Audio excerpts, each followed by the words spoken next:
प्रणाम, शनि राजा को प्रणाम।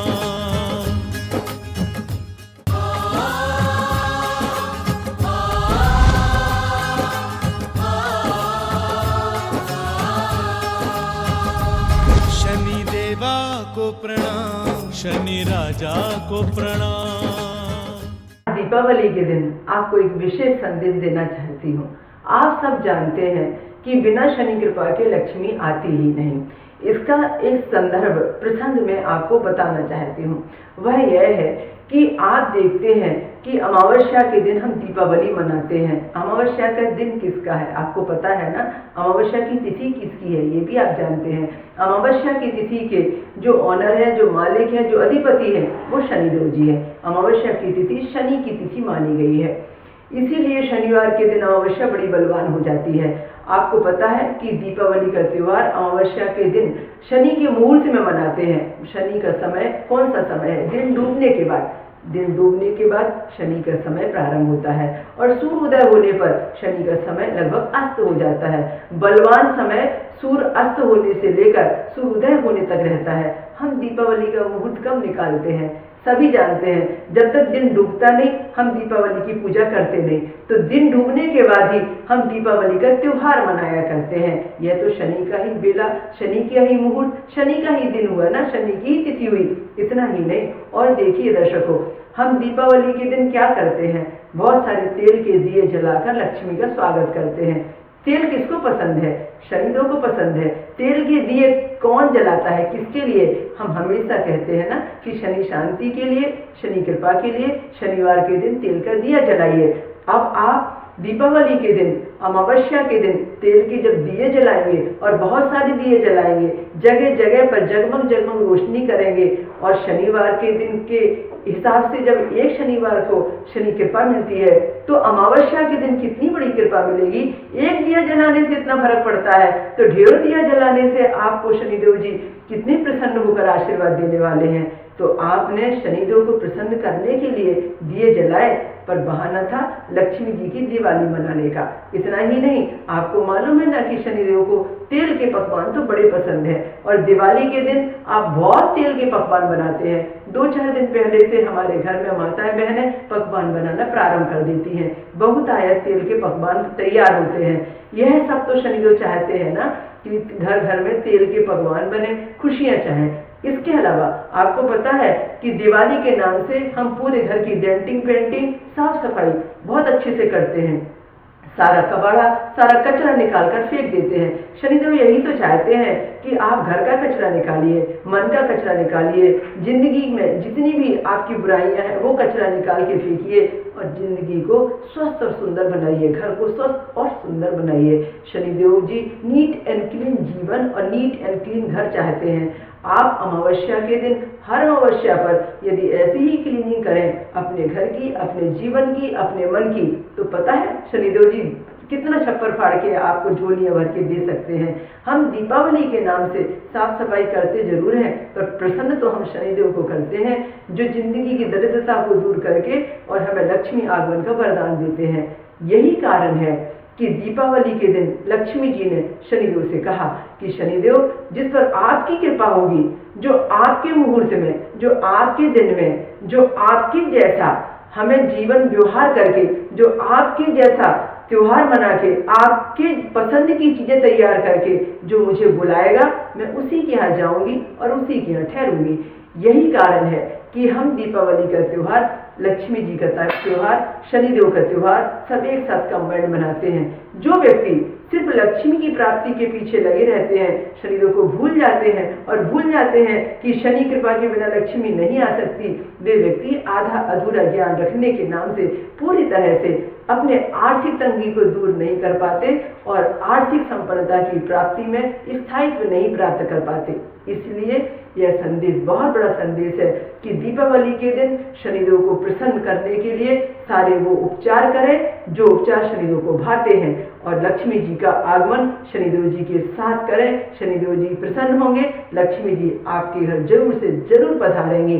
तो मेरा आशीर्वाद है, मेरा आपके लिए शुभकामनाओं का यह ढेर सारा संदेश है कि आप सब इस बार दीपावली पर शनिदेव जी के नाम का हवन, यज्ञ, पूजन, प्रसाद, विधि विधान सब कुछ करें और लक्ष्मी जी के पाने की चाह में यह सब आप खुशियां मनाने के लिए ऐसा कहें कि लक्ष्मी जी आप पधारें, हमें शनिदेव जी की कृपा के साथ में आपका आगमन चाहिए।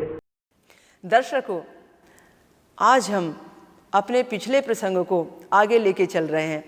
आपको याद दिला दें कि पिछली बार हमने एक राजा की कहानी के माध्यम से शरीर पीड़ा से मुक्ति कैसे पाएं, मानसिक रोगों से मुक्ति कैसे पाएं, इस विषय में चर्चा की थी। हमने आपके प्रश्नों के आधार पर आपको बहुत सारे टिप्स बताए थे कि कैसी भी शारीरिक बीमारी हो और कैसा भी मानसिक रोग हो, यदि इन उपचारों को हम करते हैं, भगवान बुद्ध के बताए मार्ग पर जो भी व्यक्ति चल रहे होते हैं वो शरीर पीड़ा से मुक्त हो जाते हैं, वो मानसिक रोगों से मुक्त हो जाते हैं। तो जो इलाज भगवान बुद्ध ने राजा के बेटे के लिए, युवराज के लिए और उस राजा की प्रजा के लिए किया, वो सब तो आपने सुना। पर भगवान बुद्ध ये कह कर गए थे कि शारीरिक कष्ट निवारण तो हुआ, मानसिक कष्ट निवारण तो हुआ, अब बचा आर्थिक कष्ट निवारण का प्रश्न। तो मैं अगली बार आकर आपको आर्थिक संकट से मुक्ति दिलाने के लिए, कर्ज से मुक्ति दिलाने के लिए और धन प्राप्ति के मार्ग बताने के लिए, समृद्धि पाने का मार्ग बताने के लिए पुनः आऊँगा। तब तक आप ये उपाय करें। तो देखिए, वायदे के अनुसार हम पुनः वह धर्म ग्रंथों का प्रसंग लेकर आपके सामने हाजिर हुए हैं और आज आर्थिक कष्ट निवारण के उपाय को लेकर हम हाजिर हुए हैं। तो आर्थिक कष्ट निवारण के उपाय, राजा ने फिर से संत जी को बुलाया, फिर से भगवान बुद्ध आए। राजा ने कहा कि यदि आप हमें जीवन में फॉलो करेंगे, हमारी बातों को आप पूरी तरह से ध्यान में रखेंगे, जैसा हम चाहते हैं वैसा आप करेंगे, तो निश्चित रूप में आप संपत्तिवान बनेंगे, आप धनवान बनेंगे और आपके जीवन में लक्ष्मी जी का आगमन होगा, कर्ज से आप मुक्ति पाएंगे। पर यह है कि जैसा मैं कहूँ वैसा ही आपको कहना और करना होगा। सभी लोगों ने कहा कि ठीक है, हम इसका पालन जरूर से ज़रूर करेंगे। उसके बाद में भगवान बुद्ध ने कहा, जहाँ मैंने पिछली बार सभा ली थी, जहाँ मेरा पिछली बार स्थान था, अब पुनः 8 दिन मुझे सभी को वहाँ ही मिलना होगा। तो ये तय हुआ कि कल से लेकर पूरे 8 दिन सारे व्यक्ति बारी बारी से वहाँ जाएंगे और सभी व्यक्ति वहाँ पर भगवान बुद्ध की बातें सुनेंगे। पहला दिन जैसा कि लोगों ने किया था कि पैदल चल के जाना था, जल्दी उठ के जाना था, नींबू पानी का सेवन करना था, प्राणायाम करना था, योगा करना था, सूर्य नमस्कार करना था, सब करके वहाँ पहुँचना था। तो इस बार उन्होंने समय 5 बजे की जगह 6 बजे का रख दिया। उन्होंने कहा कि अब इस बार आपको विलम्ब ना हो, इसलिए मैं 6 बजे का समय रखता हूँ और अब 6 बजे हमारे सत्संग में आपको भाग लेना है। तो सारे के सारे व्यक्ति 6 बजे वहाँ पर पहुँच गए। सभी व्यक्ति जब 6 बजे वहाँ पर पहुँच गए तो भगवान बुद्ध ने सबको बिठाया। सबको बिठाने के बाद में भगवान बुद्ध ने कुछ मुद्राओं के द्वारा धीरे धीरे उपचार करने बताए और कहा कि कैसे हम ध्यान मुद्रा में बैठें, कैसे हम ज्ञान मुद्रा में बैठें, किस तरीके से हम बोधि मुद्रा में बैठें, किस तरीके से हम प्रणाम की मुद्रा में बैठें। ये सारी चीज़ों का अभ्यास पहले भगवान बुद्ध ने बताया कि इस तरीके से हम सुखासन लगाकर, इस तरीके से हम वज्रासन लगाकर, इस तरीके से हम अपने अपनी सुविधा के अनुसार में जब पद्मासन वगैरह लगाकर बैठते हैं तो फिर हमारे जीवन में कितनी उपलब्धियां प्राप्त होती हैं और हमें कितना उसका लाभ मिलता है। जैसा जैसा भगवान बुद्ध कह रहे थे और करके बता रहे थे, सभी लोग वैसा ही वैसा जीवन यापन कर रहे थे। अब उन्होंने कहा अब 8 दिन आपको आना है, तो 8 दिन में सबसे बड़ी बात जो हमने आज किया है वो आप सब करेंगे। मैंने जो आसन बताए हैं, जो मुद्राएं बताई हैं, वो सब हम आते ही करेंगे। और अब आज का पहला संदेश भगवान बुद्ध ने कहा, पहला संदेश यह है कि हमें हमेशा प्रसन्न रहना चाहिए। जो व्यक्ति जितना प्रसन्न रहता है, लक्ष्मी उसके पास में उतना ही रहना पसंद करती है।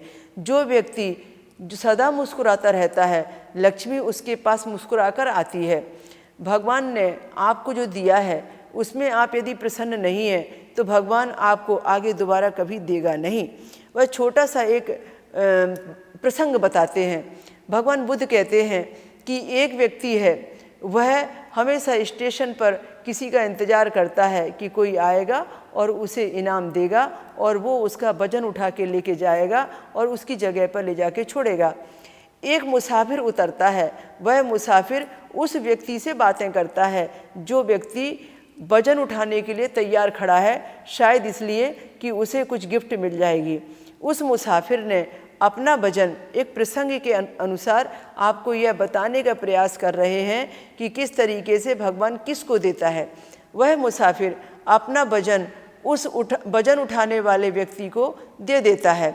वह वजन उठाने वाला जो व्यक्ति है, जो सेवक है, जो कुली है, जो सामान ढोने वाला लेबर है, वह वजन लेके आगे आगे चलता है। इस मुसाफिर को जहाँ जाना था उसे वो वहीं पर पहुँचा देता है। अब यहाँ से वहाँ तक जाने के लिए मात्र एक 50 रुपये को एक अनुदान के रूप में दिया जा सकता था, या समझ लीजिए कि 50 रुपये का पारिश्रमिक होता था। पर उस व्यक्ति की सज्जनता इतनी अच्छी थी, वजन उठाने वाले की बातें इतनी अच्छी थी, वो भक्ति के प्रभाव से प्रभावित था, वो उदार था, वो करुणामय था, वो अच्छी अच्छी बातें कर रहा था कि आप कहाँ से आए हैं, कहाँ रुकेंगे, आपने भोजन किया कि नहीं किया, आप कितने थके हुए लग रहे हैं, आपके साथ और कौन कौन है, मैं आपकी और क्या सेवा कर सकता हूँ। इस तरीके से उसने अपनी बातों से इतना ज़्यादा प्रभावित किया कि जो मुसाफिर था, जो व्यक्ति था, अपना सूटकेस उठाने के लिए जिस लेबर को दे के पारिश्रमिक देना चाहता था, उसने उसको 50 रुपये नहीं दिए, उसने उसको खुश होकर 500 रुपये दिए। वह वजन उठाने वाला व्यक्ति खूब प्रसन्न हुआ, सोचने लगा 50 रुपये ही होने चाहिए, मुझे तो 500 मिल गए। इतना खुश कि उसने कहा, आप तो मेरे माई बाप हैं, आपने 500 रुपये दिए, मैंने तो जीवन में अभी तक किसी भी मुसाफिर को 500 रुपये देते हुए देखा नहीं, मैंने तो 50 रुपये का काम किया पर आपने 500 रुपये दिए। वह इतना प्रसन्न हुआ, बाबू आप कब आएंगे, साहब आप कब आएंगे, अगली बार आप कब आने वाले हैं, मैं आपका इंतज़ार करने वाला हूँ, देखिए अगली बार आप आएंगे तो मैं ही आपका सामान उठाऊँगा। बस ऐसी बात हो गई और यह जो मुसाफिर था अपने रास्ते चला गया।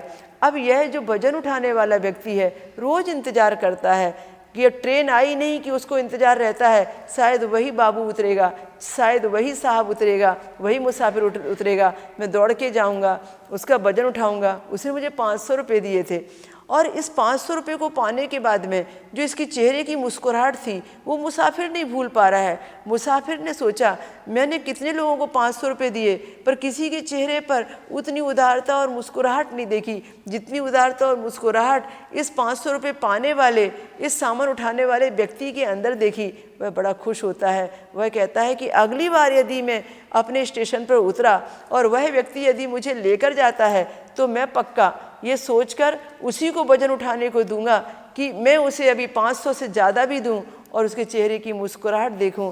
बस ऐसा चाहता हूं।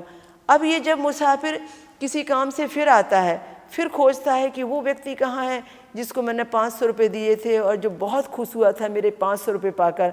वह देखता है कि वो मुसाफिर फिर दौड़ के आया। मुसाफिर जैसे दौड़ रहा था उस व्यक्ति की तरफ, वजन उठाने वाले की तरफ, वजन उठाने वाला व्यक्ति उसकी तरफ दौड़ रहा था कि मैं ही इसका वजन उठाऊं। वह मुसाफिर की ओर भाग रहा था। दोनों ने एक दूसरे को देखकर प्रसन्नता व्यक्त की। मुसाफिर ने अपना वजन बिना कुछ बोले उसको दे दिया।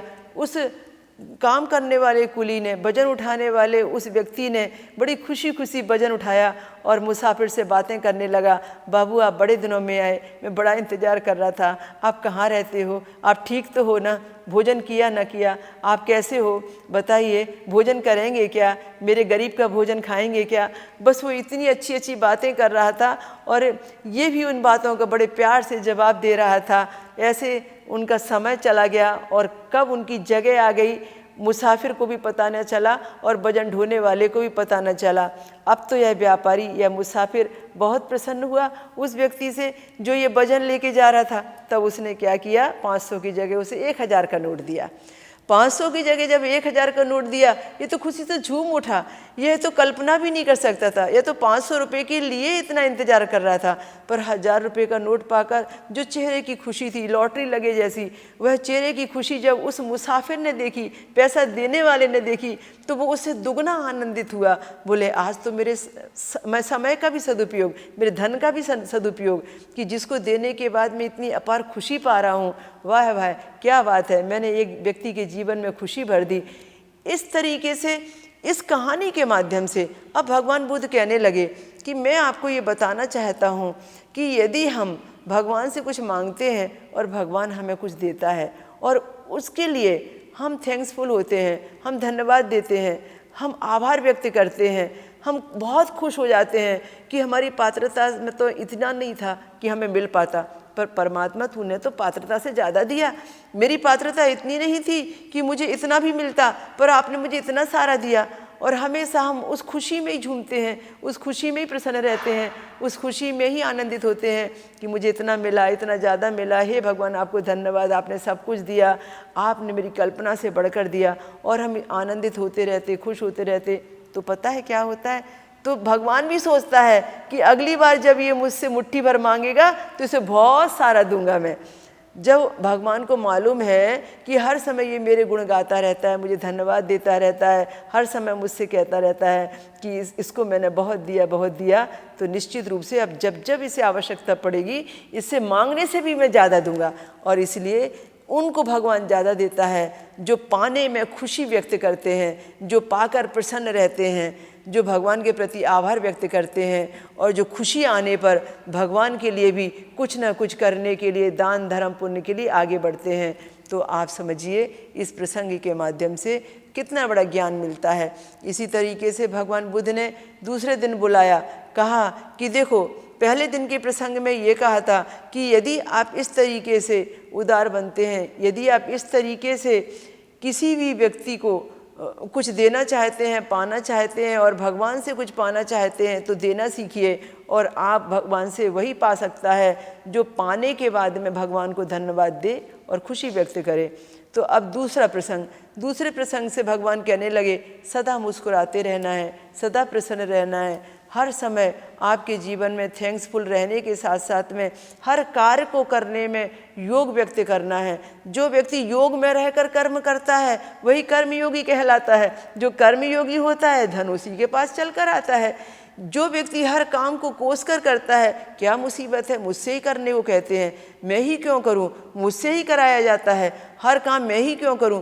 जो व्यक्ति कोस के काम करता है, ज़बरदस्ती से बेमन से काम करता है, कहीं कार में जा रहा है, व्यापार में जा रहा है, उस कार को बुरा कहते हैं, ये कार मेरे लिए ठीक नहीं था, मैं ज़बरदस्ती कर रहा हूँ, ये व्यापार ही सही नहीं है, मैं तो मजबूरी से कर रहा हूँ। कोई आदमी अपने किसी भी कार्य को अच्छा नहीं मान रहा है और बेमन से उस कार्य में जा रहा है, मजबूरी से जा रहा है, इसका मतलब ये है वो लक्ष्मी का अपमान कर रहा है। लक्ष्मी उस कार्य से कभी मिलने वाली नहीं है, कभी मिलेगी नहीं, क्योंकि वह कार्य का जो संचालन कर रहा है उसके लिए वो पॉजिटिव नहीं है, उसके लिए वह प्रसन्न नहीं है। आपकी जो प्रसन्नता है वही तो लक्ष्मी का आगमन देती है, आपके मन का सेटिस्फैक्शन ही तो लक्ष्मी का आगमन है। जब तक आप अपने कार्य में प्रसन्न नहीं है, जब तक आप उस कार्य में अपने आप को पूरी तरह से लीन करके, पूरी तरह से संतुष्टि के साथ, प्रसन्नता के साथ में उसका संचालन नहीं करते, कार्य व्यापार कितना भी अच्छा हो वह धन आगमन नहीं देने वाला। इसलिए हमेशा याद रखिए, व्यापार छोटा हो या बड़ा हो, चाहे कितने भी बड़े पैमाने पर आप कोई कर्म कर रहे हैं, यदि आपने सोचा ये मेरे लिए सर्वोत्तम है, भगवान का दिया गया उपहार है, ये मेरे लिए उत्तम है, इससे मुझे सब खुशियाँ मिलने वाली हैं, ये मेरी रोजी रोटी चला रहा है, यही तो मेरे लिए धन लक्ष्मी है, मुझे एक खुशहाल जीवन में ये काम करना है, और मुस्कुराते हुए कहिए, योग के साथ कर्म कीजिए। कर्म योगी बनकर यदि आप काम करेंगे तो निश्चित रूप से आप धनवान बनेंगे, लक्ष्मी स्वयं चलकर आपके पास आएगी। अब ये तीसरे दिन फिर भगवान बुद्ध ने एक बड़ा ज्ञान दिया। हर दिन लोग सुबह जाते हैं, सारे नित्य कर्म करके भगवान बुद्ध के पुराने नियमों का पालन करके बिल्कुल नई सीख सीखने के लिए जाते हैं कि हमें धनवान बनना है, कर्ज से मुक्ति पाना है, लक्ष्मी प्राप्ति का मार्ग पाना है, लक्ष्मी जी को प्रसन्न करना है। और भगवान बुद्ध ने जो वचन लिया होता है उस वचन का आजीवन पालन करने के लिए कहते हैं। अब वो फिर से आते हैं, फिर संत महोदय, फिर वो ज्ञानी पुरुष कहते हैं कि मेरा तीसरा संदेश हमेशा यह है कि कामयाब व्यक्ति खुश रहे या न रहे, खुश रहने वाला व्यक्ति कामयाब जरूर होता है। आप अपने जीवन में कितने भी दुखी हों, कितनी भी बुरी दशा से गुजर रहे हों, कितने भी घर में कलह चल रही हो, संकट चल रहे हों, कितने भी पड़ोसी परेशान कर रहे हों, कहीं राजनीति में आप दुखी हैं, कहीं समाज से दुखी हैं, कहीं आप परिवार में दुखी हैं, कोई दुख की बड़ी खबर है, पर याद रखिए कि आप अपने जीवन में यदि कामयाब होना चाहते हैं, आप अपने जीवन में लक्ष्य को छूना चाहते हैं, कामयाबी आपकी लक्ष्मी है, आपकी प्रगति, आपकी समृद्धि, धन दौलत सभी ये अष्ट लक्ष्मी का रूप स्वरूप है। इसलिए आप यदि सफल जीवन जीना चाहते हैं तो आपको हमेशा हमेशा मुस्कुराकर प्रत्येक कार्य का स्वागत करना है। कामयाब व्यक्ति खुश रहे न रहे, खुश रहने वाला व्यक्ति सदा कामयाब होता है। इसलिए आपकी कामयाबी में चार चांद लगाने के लिए आपकी अंतर्मन की खुशी चाहिए, तो आप हमेशा खुश रहिए और कामयाब होते रहिए। अगली बार जब और बुद्ध के यहाँ पर गए तो उन्होंने चौथा संदेश दिया। देखो, सबसे महत्वपूर्ण संदेश यह है कि कुछ कार्य व्यक्ति के ऐसे होना चाहिए जो कि उसका भगवान जाने और वो जाने। उसके अलावा यदि वो दान पुण्य धर्म कुछ अच्छे कर्म कर रहा है, उसके घर के व्यक्ति को तो क्या दाहिने हाथ से कर रहा है तो बाएं हाथ को भी पता नहीं चलना चाहिए।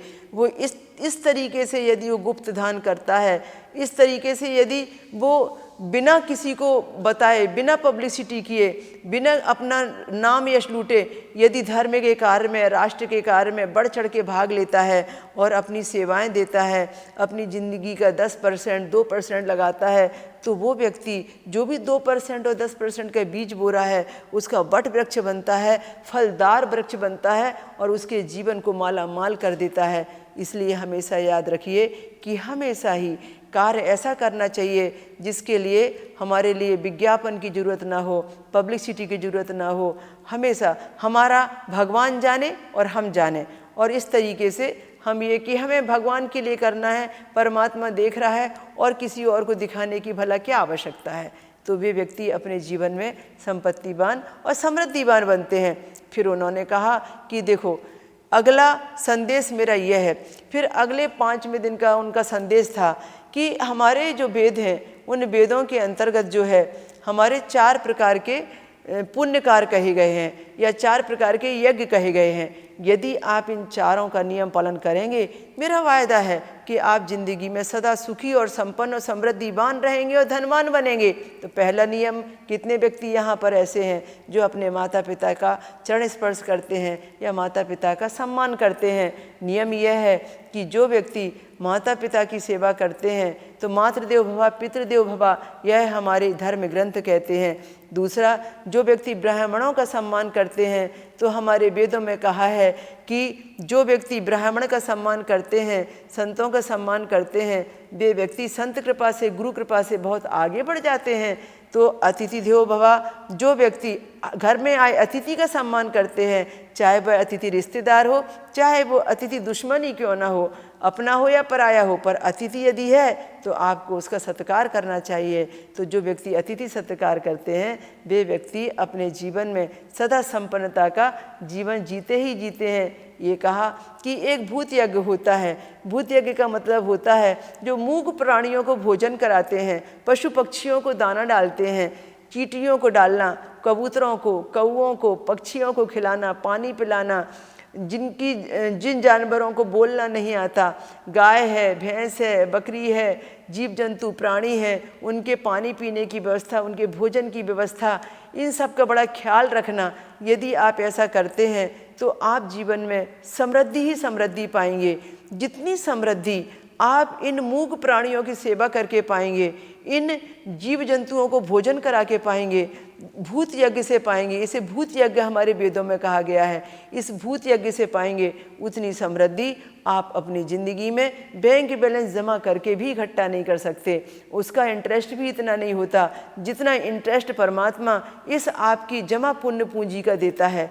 इसलिए ये जीवन के साथ भी और जीवन के बाद भी आपको मिलता है। आप जो कर रहे होते हैं इसका पुण्य फल जीवन के साथ साथ आपको चलता है, और जो आपने करके इस जीवन में छोड़ा है वो पुनर्जन्म में आपके अच्छे जीवन में जन्म लेने के लिए, अच्छे घर में जन्म लेने के लिए, समृद्धि से जीने के लिए काम आता है। इस तरह से भगवान बुद्ध ने एक बड़ा ज्ञान दिया, उन संत महोदय ने एक बड़ा ज्ञान दिया कि आप लक्ष्मी को कैसे पा सकते हैं। अगली बार जब लोग इकट्ठे हुए तो अगले दिन का ज्ञान बड़ा अद्भुत था। उन्होंने कहा जो व्यक्ति अपने जीवन में जल की सुरक्षा नहीं करता वो व्यक्ति अपने जीवन में समृद्धिवान कभी नहीं हो सकता। जो व्यक्ति अपने जीवन में पृथ्वी की रक्षा नहीं करता वो व्यक्ति अपने ज़िंदगी में समृद्धिवान नहीं हो सकता।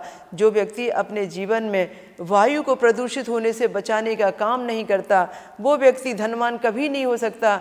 जो व्यक्ति आकाश को प्रदूषित होने से नहीं बचा सकता वो व्यक्ति धनवान कभी नहीं हो सकता।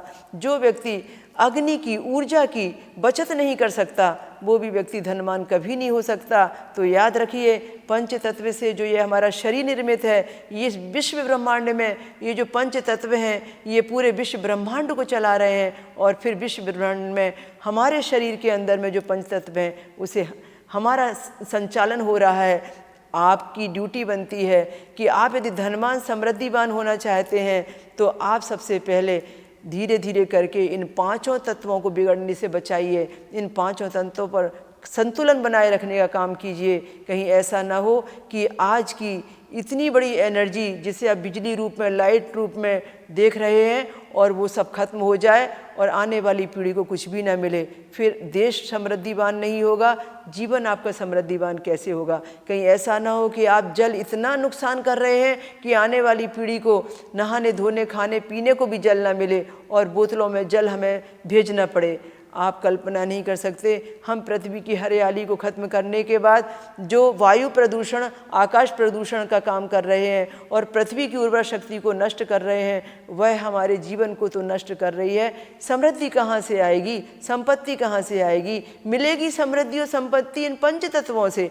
इसलिए एक बड़ा उपदेश था कि इन पंच तत्वों की सुरक्षा करने के मात्र से ही हम पंच तत्वों के माध्यम से ही समृद्धिवान जीवन जी सकते हैं, संपन्नवान जीवन जी सकते हैं। यदि आपके जीवन में आपकी कमाई गई संपत्ति में से 10%, 10% किसी अच्छी सेवा में, किसी अच्छे कार्य के लिए लगाया जाता है तो वो 10%, 10% जो आपकी आमदनी के हिस्से से निकल गया वो आपका धर्म ऋण, वो आपका देव ऋण, वो आपकी ज़िंदगी के पूरे कष्टों की पनौती, जिसे आप शनि पनौती भी कह सकते हैं, जिसे आप नवग्रह शांति की पनौती भी कह सकते हैं, वो कही जाती है। और जिसे आप जकात भी कह सकते हैं वो कहा जाता है। और वह व्यक्ति आपके बहुत सारे नुकसान को बचाता है। यदि हमने हमारी ज़िंदगी की खुशियों में से वह 2% वो 10% नहीं निकाला, जैसे छोटा सा उदाहरण, जो भी हम जेवर गहना खरीदते हैं, प्रॉपर्टी बनाते हैं, वाहन गाड़ी ऐश्वर्य का सामान लेते हैं, सुख समृद्धि इकट्ठी करते हैं, उसकी कीमत जितनी होती है उसमें से 2% और 10% यदि निकालते हैं, यदि 2% निकालते हैं तो हम वर्तमान समृद्धि को सुरक्षित रखते हैं, 10% निकालते हैं तो आने वाले भविष्य में धनवान बनने की तैयारी करते हैं। और इस तरीके से हम उसको निकाल कर किसी धर्म कार्य में, सेवा कार्य में, राष्ट्र के निर्माण में, समाज के निर्माण में, किसी ऐसे कार्य में लगाते हैं जिससे कि किसी की ज़िंदगी बसने वाली हो, जीवन बनने वाला हो, तो वह आपके लिए धनवान बनने की तैयारी है। तो इतने सारे उपचार बताए और इतना सारा सब विचारों का बहुत सारा जो आपने पिटारा सुना समझा उसको आप भी फॉलो कीजिए और आप भी अपने जीवन में संपत्ति पाइए, समृद्धि पाइए, धनवान बनिए। इस उपदेश का, इस प्रसंग का और आज के इस एपिसोड का यही सब निचोड़ है कि हमें उन संत महोदय को जिसको कि हमने देखा कि भगवान बुद्ध के नाम से इस प्रसंग को बताया गया, फॉलो करें और हम अपने जीवन में बहुत समृद्धिशाली जीवन जिए।